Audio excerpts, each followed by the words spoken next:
This is the cable lat pull down, and contrary to its name, it's actually a much better exercise for the Teres than it is for the lats. It will still hit the lats, however, I'm going to show you a few things to get most out of this exercise to target the Teres and the musculature of the upper back. First up, we're using an overhand grip right here. And for those hands, you're going to place them at a width to where they are 1 to 2 hand widths outside shoulder width. This is going to allow you to bring those elbows down and back enough to where you're able to get the full contraction of the Teres. If you have those hands too wide, you're not going to be able to bring that elbow back and down far enough to get the full contraction.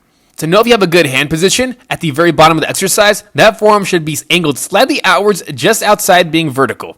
Also, if you're not able to bring that bar down close to the chest on those first few reps, you likely have too wide of a grip. Make sure that thigh pad on top of those legs is nice and tight, that way you're not using too much momentum and having that butt lift off of the seat when you're performing the reps. That thigh pad should be sitting on those legs towards the top of that thigh. Control is key on this exercise. You don't want to have too much swing on that way up and on that way down. When you're pulling that bar down, imagine like you're trying to pull those elbows down towards the ground and also back behind your body, as well as imagining like you're trying to touch that bar to the top of the chest.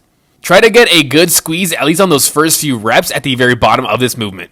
On that way down, you are going to want to lean backwards a little bit to better line up the muscle fibers of the Teres to the line of pull. However, make sure it's nice and controlled, not excessively using a lot of momentum and swaying that body. Another trick to help you get a little bit more control as you're going down is imagine like you're doing a calf raise with those legs, pushing those feet into the ground and pushing those thighs up onto those thigh pads. To minimize use of those biceps, like I mentioned at the very beginning, imagine like you're pulling down through those elbows to the ground and also slightly back behind your body. Also imagine like you're trying to squeeze those shoulder blades towards each other to get good involvement of the traps. On that way up, make sure you're bringing that torso back forward to a neutral position to where that body is straight up and down vertical. This is going to allow you to get good lengthening of the Teres as well as the lats. At the top, stop right before locking out that elbow completely, keeping a slight bend at the elbow. On that way up, to minimize shrugging up those shoulders and limiting the amount of lengthening we're getting of the back muscles, imagine like you're trying to unbend the elbow, almost like trying to push that elbow in towards the center, towards the midline. Now at the end of the set, you're not going to be able to bring that bar as close to the chest as the beginning of the set, so a good way you know you're reaching failure or close to failure is that you're not able to bring that bar down to at least the forehead level.